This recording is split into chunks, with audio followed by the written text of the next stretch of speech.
It's the top of the cover plate assembly. It's the bottom. The bottom has threaded holes to mount into there. With the socket uninstalled in the ground, you take the cover plate,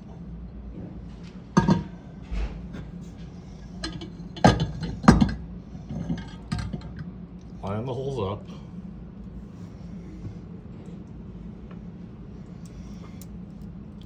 with the supplied washer and button head screws, install the cover plate.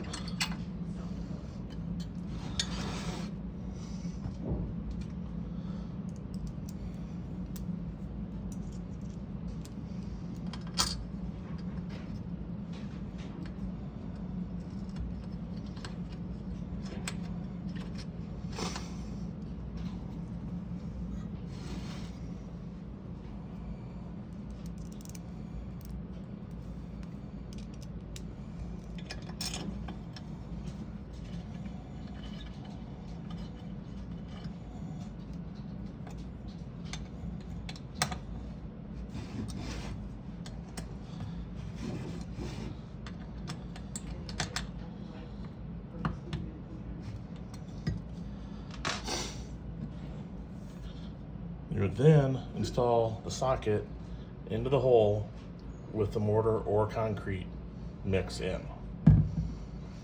Put it down till it's flush. Once the concrete or mortar is cured, it's installed. The cover plate would be on top.